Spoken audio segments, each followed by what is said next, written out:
Assalamualaikum warahmatullahi wabarakatuh. Selamat datang kembali di channel kami, Jejak Mistis. Semoga kita semua diberikan kelimpahan rezeki, kesehatan, panjang umur, dan tetap dalam lindungan Allah Subhanahu wa Ta'ala. Amin. Sebelum kita mulai ceritanya, dibantu like, komen, dan subscribe-nya ya pendengar setia. Yap, kali ini Jejak Mistis akan membawakan cerita misteri dengan judul Villa Angker, Inspirasi di Balik Kutukan.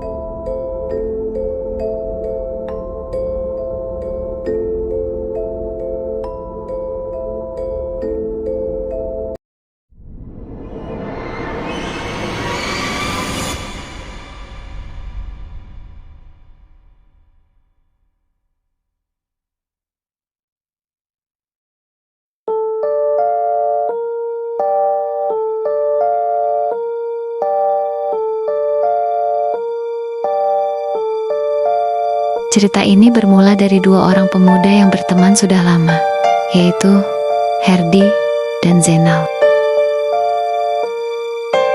Herdi adalah seorang penulis muda yang sedang mengalami masa sulit. Novel terbarunya tak kunjung selesai karena ia kehilangan inspirasi. Setiap hari, ia hanya duduk di depan laptop, menatap layar kosong, tanpa bisa menulis satu kalimat pun. Lalu datanglah Zainal, sahabat Herdi. Sedari tadi Zainal memperhatikan Herdi seperti orang kebingungan. Kamu kenapa, Her? Aku perhatiin kamu dari tadi bengong aja, seperti orang kebingungan. Tanya Zainal kepada Herdi dengan dahi mengkerut. Aku benar-benar buntu, Nal. Aku butuh sesuatu yang baru, sesuatu yang bisa membangkitkan semangatku. Keluh Herdi pada Zainal, sahabatnya. Zainal adalah seorang fotografer amatir yang lebih realistis, mencoba memberikan saran. Kenapa tidak coba liburan saja? Mungkin dengan melihat pemandangan baru, kau bisa mendapatkan ide segar. Liburan? Kemana, Nal? Tanya Herdi, lesu. Aku punya ide. Aku baru saja membaca sebuah artikel tentang tempat-tempat angker di Indonesia. Salah satunya adalah Villa Bukit Senja. Katanya, villa itu sangat menyeramkan dan penuh dengan cerita mistis. Kata Zainal sambil membuka laptopnya. Zainal menunjukkan artikel tersebut kepada Herdi. Artikel itu berisi foto-foto Villa Bukit Senja yang tampak tua dan terbengkalai. Di bawah foto-foto itu, terdapat berbagai komentar dari orang-orang yang pernah mengunjungi villa tersebut. Villa ini benar-benar angker. Aku tidak bisa tidur semalaman karena mendengar suara-suara aneh, tulis salah satu komentar. Aku melihat penampakan hantu wanita di kamar lantai atas, tulis komentar lainnya.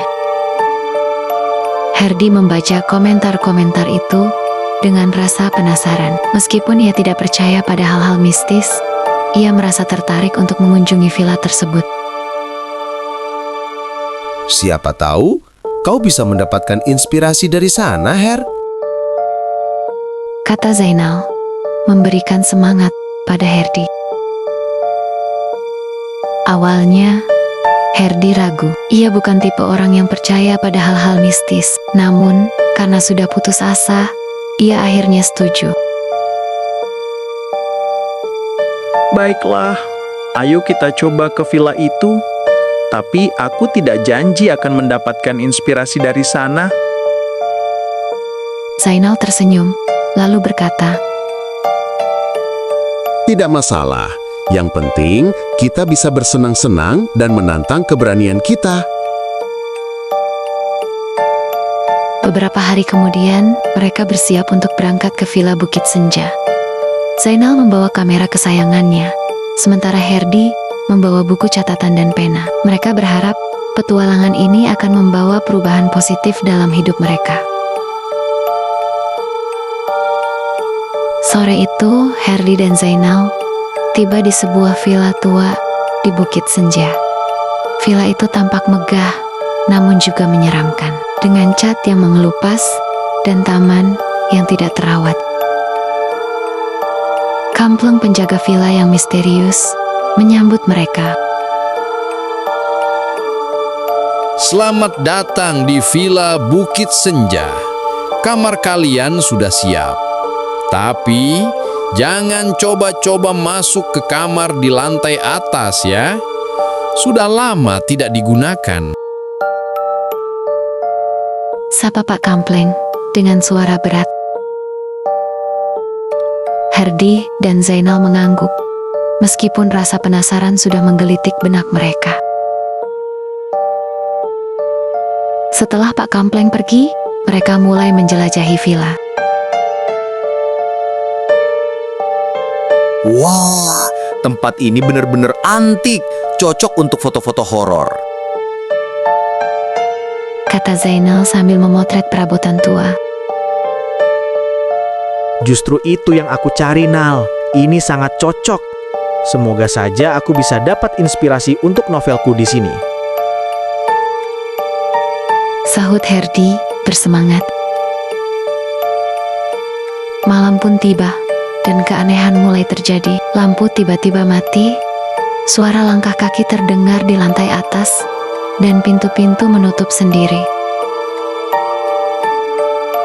Sudahlah, Her. Itu mungkin hanya korsleting listrik atau angin. Kata Zainal, mencoba menenangkan Herdi yang mulai ketakutan. Tapi aku merasa ada yang aneh di sini, Nal. Balas Herdi dengan suara bergetar. Mereka pun sepakat mencari tahu apa yang sebenarnya terjadi. Saat berjalan di lorong, tiba-tiba mereka melihat bayangan seorang wanita melintas di ujung lorong. Bayangan itu tampak pucat dan seolah-olah sedang meminta tolong. Her, apa kau melihat itu? Tanya Zainal dengan mata terbelalak. Iya, aku melihatnya, Nal. Itu siapa dia? Jawab Herdi dengan sedikit ketakutan. Mereka mencoba mendekati tempat bayangan itu muncul, tetapi bayangan itu menghilang begitu saja. Herdi dan Zainal merasa ada sesuatu yang tidak beres di villa ini. Saat sedang mencari lilin, Herdi menemukan sebuah buku harian tua di salah satu kamar. Buku itu berisi catatan seorang wanita bernama Noni yang tinggal di villa pada masa lalu. Nal, lihat ini. Ada buku harian. Seru Herdi, memberitahu Zainal apa yang dia temukan. Paling isinya cuma tentang resep masakan.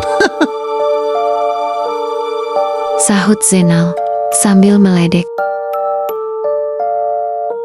Herdi mulai membaca buku harian itu. Buku itu berisi cerita harian tentang Noni. Noni adalah seorang wanita cantik yang dijodohkan dengan seorang pria kaya yang sudah tua. Noni tidak mencintai pria itu dan merasa tertekan. Aku tidak bisa hidup seperti ini. Aku merasa seperti burung dalam sangkar emas, tulis Noni dalam buku hariannya. Suatu malam, Noni ditemukan tewas di kamarnya karena penyakit misterius yang dideritanya. Kematiannya dianggap sebagai takdir, namun Herdi merasa ada yang aneh. Nal, coba baca ini. Aku yakin ada yang tidak beres dengan kematian Noni. Kita harus menyelidikinya. Ungkap Herdi dengan perasaan tegang. Jangan aneh-aneh, Her. Ini bukan film detektif. Jawab Zainal menggerutu. Namun, Herdi sudah bertekad. Ia mengajak Zainal mencari petunjuk di sekitar villa dan mewawancarai Pak Kampleng. Pak Kampleng, apa Bapak tahu tentang Noni yang dulu tinggal di villa ini? Tanya Herdi, penasaran. Noni? Oh, dia wanita yang malang. Kabarnya dia meninggal karena sakit. Jawab Pak Kampleng seraya menggelengkan kepala. Tapi, apa Bapak tahu sakit apa yang diderita Noni?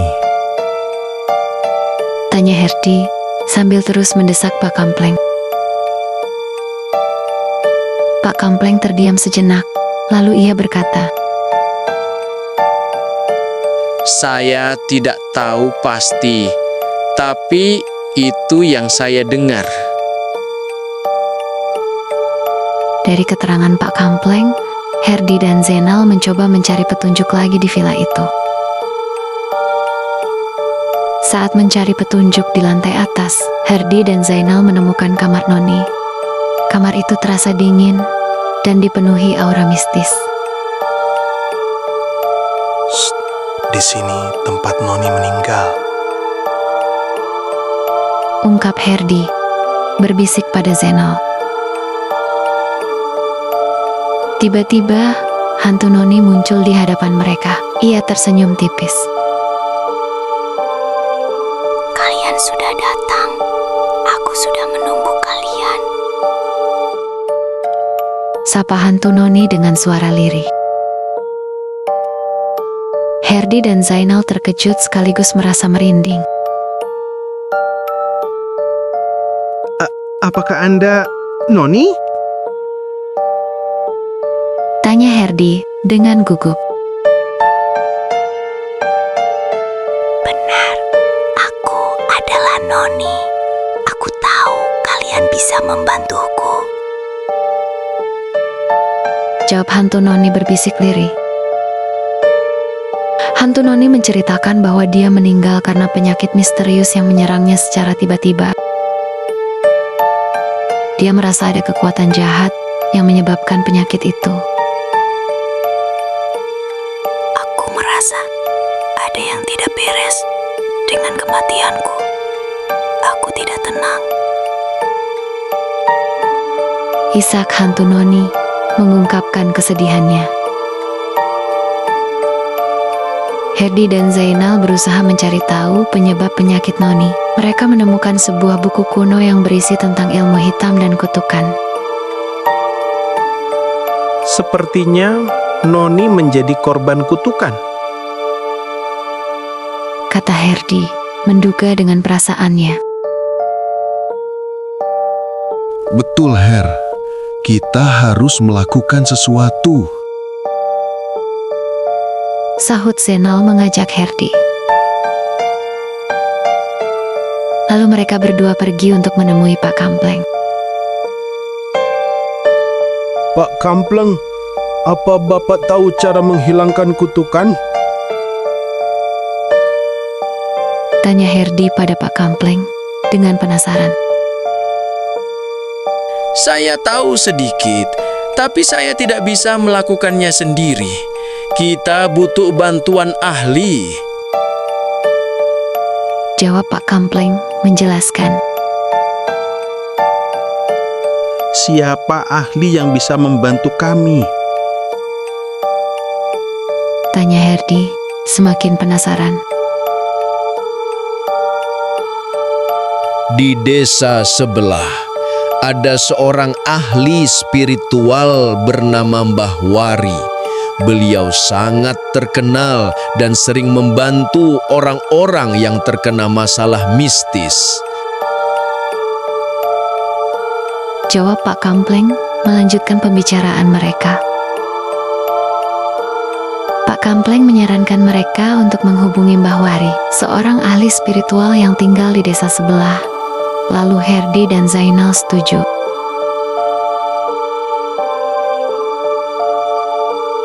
Sesampainya di rumah Mbah Wari, mereka disambut oleh seorang kakek tua yang tampak bijaksana.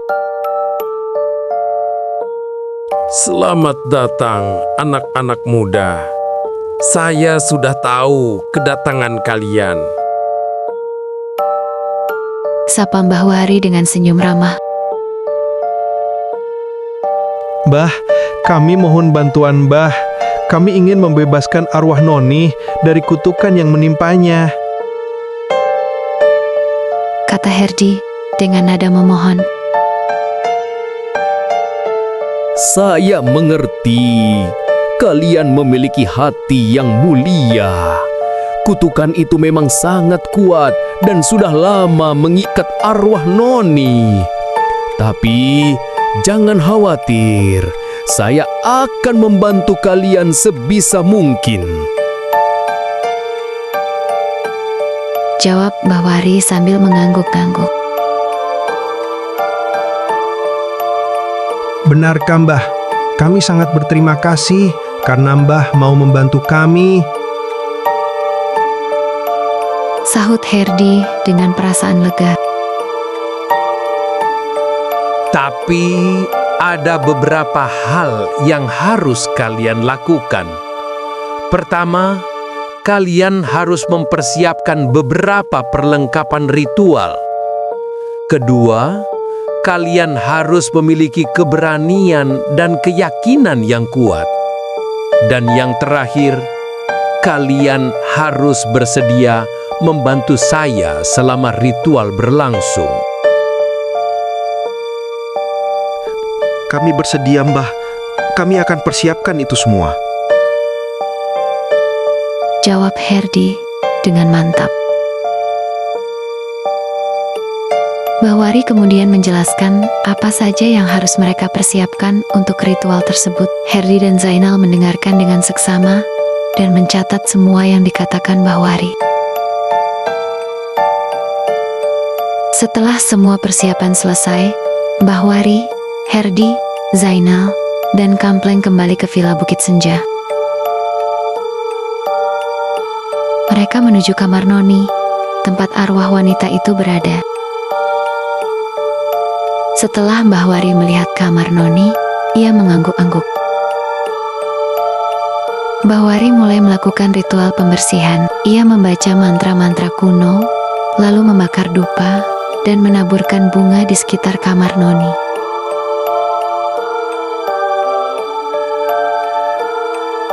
Kutukan ini sangat kuat. Kita harus berhati-hati. Kata Mbah Wari dengan suara serak. Mbah Wari meminta Herdi, Zainal, dan Pak Kampleng untuk membantunya melakukan ritual pembersihan. Fokuskan pikiran kalian.